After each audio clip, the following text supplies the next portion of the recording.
Soul Hackers 2 is a video game by Atlus, released in 2022 for the Sony PlayStation 4 and also the PlayStation 5 if you happen to live in an alternate reality where it actually exists, and also for the Microsoft Xbox One and for the Xbox Series S and Series X, which phase into our reality out more often than the PlayStation 5 does, and also on the PC via Steam. For those who don't know, Soul Hackers 2 is part of the Megami Tensei franchise's Devil Summoner lineage of RPGs, which started with Devil Summoner in 1995, followed with Devil Summoner Soul Hackers in 1997. The first game is set in modern Japan as far as I know, and Soul Hackers is basically cyberpunk, I think. I didn't play this, but I did play the two Raido Kusunoha games on the PlayStation 2, which were set in an alternate timeline Taisho era Japan, and these two are also actually my favorite games in the entire Megami Tensei franchise. Anyway, Soul Hackers 2 is cyberpunk again. I'm told by a trustworthy source that despite sharing some concepts and factions with the previous Devil Summoner games, they don't actually do anything new with these things. So fortunately, you can play this without the previous games, but unfortunately, it's also pretty lame. It doesn't really matter whether it's actually part of this sub-series or not. Moving on, what's the game even about? An entity known as Ion was born from a vast sea of data and gained consciousness. The goal of this data entity is to evolve, and in order to do so, it analyzes information and factors that humans can't even see or consider. Ion finds out that the world is about to end for some reason, and extracts a part of itself into two artificial humans, Ringo and Figu, to act as its agents to uncover the mystery and stop the coming destruction. そんな悪魔と契約し、その驚異的な力を我が物とするデビル様だ。根拠に悪魔召喚プログラム。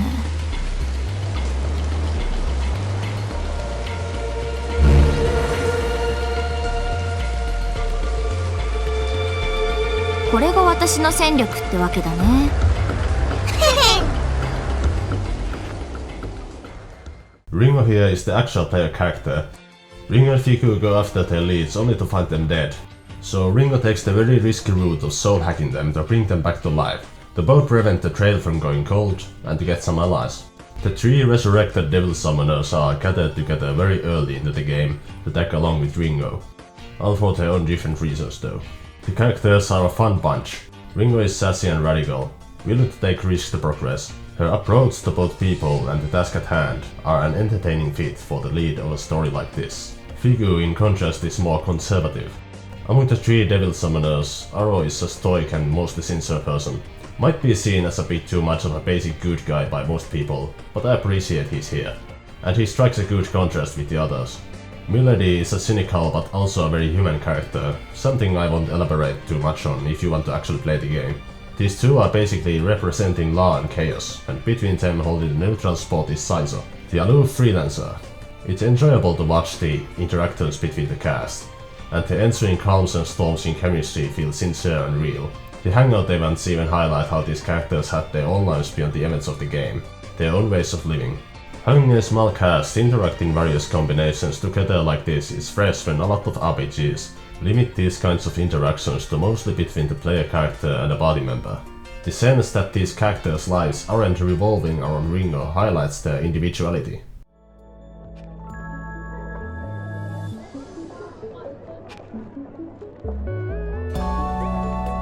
No.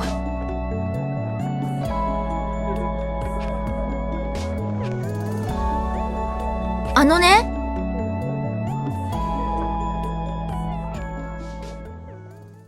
Sadly, in the actual story, the characters don't stand out as strongly. I didn't really find myself caring that much what they do and how they do it. I appreciate that the adult characters aren't flying off the handle at each other all the time just because their personalities and goals differ, but I suppose a little bit more friction and drama would have worked in favor of the story.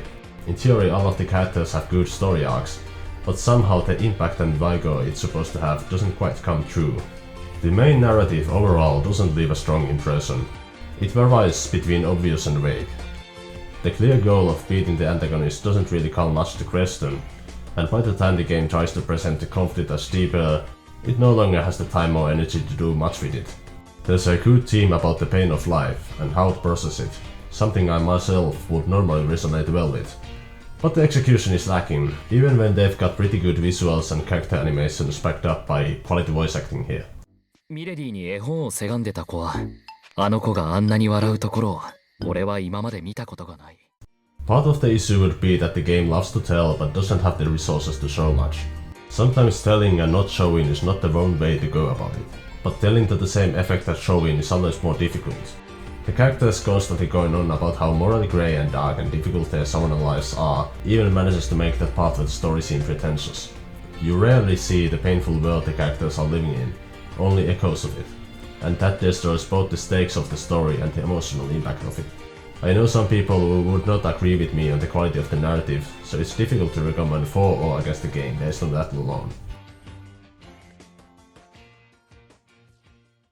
As a part of the Megami Tensei series, the gathering, development and fusion of demons is central to Soul Hackers 2 as well.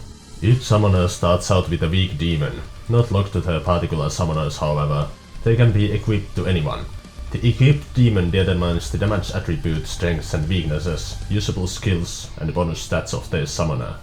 Your demons are sent in dungeons for recon, and they appear to give you treasure they find, and sometimes the chance to negotiate with the demon, to make them join you.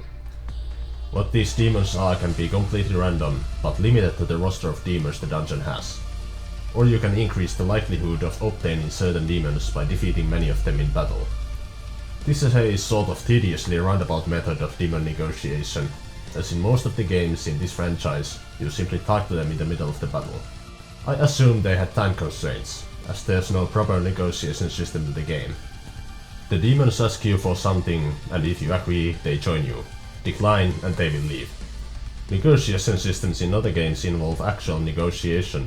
Demons might ask you questions that you need to answer in a way that pleases them, or even if you decline their requests, they might ask you for something else, as long as you don't piss them off too much. It's intuitive and has an actual sense of social skill to it. None of that is present in Soul Hackers 2. The demon fusion system seems mostly like any other game in the franchise. You can fuse demons together, and depending on their type, they can inherit certain skills from the demons used to fuse them. I didn't find myself fusing demons much, because they are more of a hassle to gather, and summoning demons you've had, which are registered into a compendium, just to use as a fusion material costs a lot of money still. Soul Hackers 2 tries out a new combat system, which I'll refer to as the stack system from now on. Like most Megami Tensei games, everything has strengths and weaknesses to certain damage attributes, like gunfire or lightning, and exploiting these is the core of the combat. In most of the games in the franchise I've played, hitting weaknesses gives some sort of advantage, like giving extra turns. The stack system reverses this idea, instead adding your demons to a stack. The higher the stack, the more damage the demons will deal to your enemies in a sabbat attack that follows after your turn is over. This makes the combat gameplay quite rigid. You're limited to only one move per character, regardless of what actions you take, so only 4 moves per turn. Now this wouldn't be a problem, but most of the abilities in this game are made to work like they would in Persona or Shin Megami Tensei, where it's possible to get extra turns. Buffing for one is just not as useful since it only lasts 3 turns, and you'd have to sacrifice 1 turn to do so. Why apply a defense buff when you need to spend a turn to heal anyway? And spending a turn to deal lots of damage makes the fight last less, and it means you'll actually have enough magic points to finish it. In some extreme situations where you wouldn't survive without buffs, it would be useful. Some skills are simply not worth the value of a single move to spend on. And I assume this too is an issue of too little development time. For a new system, designing the skills and game balance to synergize with the combat system and not work against it would require more time. Most of the time they had the sense of giving most demons multiple weaknesses, but sometimes your arsenal of spell elements is very limited unless you're holding a lot of demons with you. So you can't hit weaknesses during a turn that often, making battles last longer and draining your resources to healing your party. Fortunately, the game at least starts with a decent amount of demon slots, so you can gather a good arsenal of them if you want to put the effort into it. But you'll also need to fuse them often to keep up with the game. There's also a clear disbalance between the player and the enemy. Enemies can't use Sabbath, so their only advantage for hitting weaknesses is dealing more damage to the player. It's easy to not care about what weaknesses you have most of the time, unless there's 4 enemies that all use a spell that hits all targets, and one of your characters is weak to it or something. It's not really a matter of whether the game is too easy or hard, No elitism regarding no level of challenge, simply the awkwardness of it all. Awkwardness that is further increased by how in some encounters there are more than 4 enemies against you, so they'll get more moves than you do anyway, and sometimes they'll top that off with abilities that increase the amount of turns they have. Sure, the player has human intellect so they can commit strategies the enemies can't, but that doesn't make the combat system feel any less refined when compared to many other games in the same series. Combat flow could also be better. The transitions and animations are stylish, sure, but the overall pace of the combat would be much better if they were a little more snappy. The demons are so slow that you really need to turn on auto battle whenever the enemy has a turn in order to speed their animations up and not fall asleep. People tend to like it when there's some sort of turbo mode in an RPG to speed things up, but I think it's pretty sad if you spend a lot of time on animations but they're paced so poorly that the player would rather skip them over and not look at them at all. The magic point economy could also be better. At some point most items that recover your magic points become pretty weak, and in some longer boss fights you can struggle for it. Spell costs can get absurdly high, unless you equip accessories that lower the cost of specific spell types. This is something I'm willing to write off as a me problem of playing with pretty careful strategies that involve healing the entire party each turn and so on, so it's easy to run out of choice. It's also easy to run out of magic points while exploring dungeons and fighting demons. Early on you get a spell that lets you escape a dungeon, and there's a lot of checkpoints that you can simply run to while ignoring the enemies. There's not much to the actual resource management, so don't expect the series stable dungeon crawling elements to engage you much. Soul Hackers 2 also tries out a new encounter system. In dungeons, enemies appear as abstract digital monsters that chase after you when they see you. You can knock them down, then touch them for a higher chance for an ambush. But if the enemy touches you before you can knock them down, the ambush chance increases instead. If you don't want to fight, you can simply slap them in the face and move past them, though sometimes several of them appear to surround you. Risky enemies can't be knocked down either, so you can only run or hide. Items that let you escape with 100% chance are very cheap, and you can carry a bunch of them, so it doesn't really matter whether you get caught or not though. Unless your party has absolutely no HP left, which would be rare. The enemies present also disappear if you talk to an NPC or demon, or interact with any object in the dungeon, and they also can climb stairs.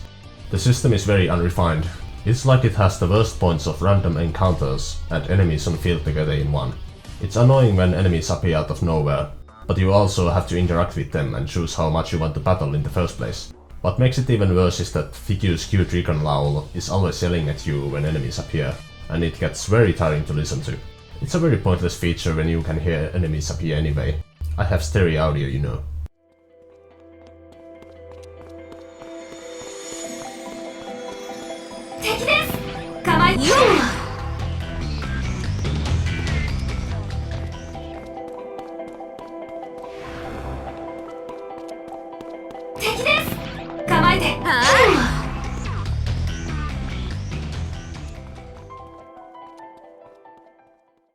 And there's no real sense of danger considering all of my points above.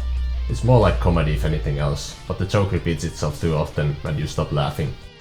There's a bunch of main story dungeons and a few optional ones to scour through. Besides them you've got Axis, which is split into 3 parts, for Arrow, Milady and Saizo. Axis is a manifestation of their souls, since Ringo soul hacked them. Progressing in Axis opens small glimpses into the character's past, and gives them extra passive skills that are a huge help in battle. The passive skills, and having a chance to obtain more upgrade materials and demons, and of course the chance to earn more experience, kind of make Axis a mandatory dungeon to go through. It can get tiring though, especially when the quest for these dungeons can devolve into a huge chore. Axis also has another problem. All of your party members have a soul level. To progress in their Axis dungeons, you need to increase their soul level, and most of these gains come from dialogue choices during the main story. If you want your party to get their passive skills more evenly, you have to spread their points around more evenly. This pretty much kills all of the role-playing in the dialogue. It doesn't matter what you want to decide to say, because the superior choice is to choose whatever evens the points out. Even if you don't want the gameplay benefit, being able to see which choice favors which character will still affect your decision making. It's a strange system. It's also a shame when the game hides so much of its characters behind overly long dungeons and a clumsy decision making system. The overall game experience doesn't exactly call for replaying the game, so it's very unlikely many people will complete the entire Soul Matrix. There's side quests outside Axis as well, and even though they also have very basic implementation, they've at least got some context tied to them. It's a small peek into the lives of people living in this world. Nothing particularly remarkable, but it does add much more motivation to complete them compared to the Axis ones. The main story dungeons are also very basic. There's some puzzles in them, but they're not very demanding. The length of the dungeons is pretty good, not too short or long most of the time, so I'll give them that. Can't say the same about the Axis dungeons though. Like I said earlier, if you run out of resources, you can just cast Tristo and you're out. Then you rest to restore your magic points and health and go back in. There's plenty of warp points, so continue a dungeon is very easy. When you always have a safety net under you, the feeling of danger is completely gone. Do I even want to talk about the way the minimap works? It's fine when you're still filling the map, but once you're revisiting an area, with all of it discovered, it looks pretty terrible. You can either enlarge it further, I have no idea why, or you can also turn it off, which helps a bit. But you may want to check your direction every now and then, since there's no proper landmarks to use for navigation. I talked about the game with a friend, and when he simply started a sentence with the word map, I blew up into an uncontrollable laughter and couldn't stop. It's like they didn't have time to polish the UI much. As I make this video, a patch has been announced for November 2022. This patch will add several things. The first is a sprint button for Ringo.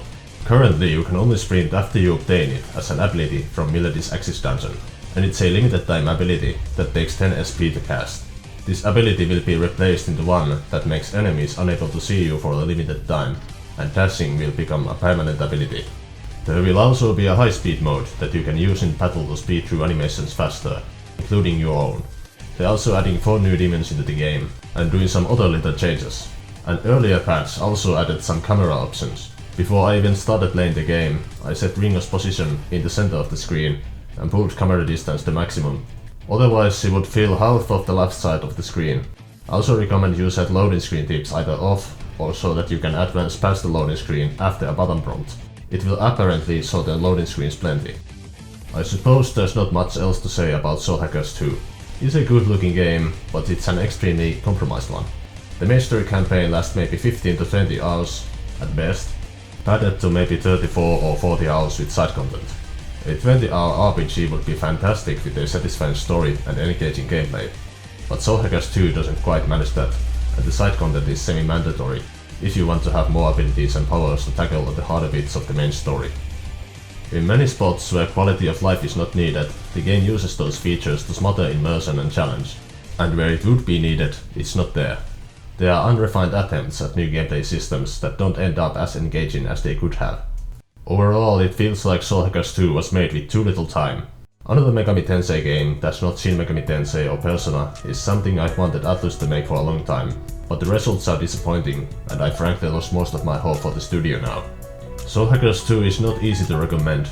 I suppose it might have a story that might resonate with you, but it's difficult for me to argue in any way whether that would or would not happen. There's still a somewhat solid RPG experience here, if you like to play around with numbers and spells. But there's a lot more games out there that do all of these things with much more quality and confidence.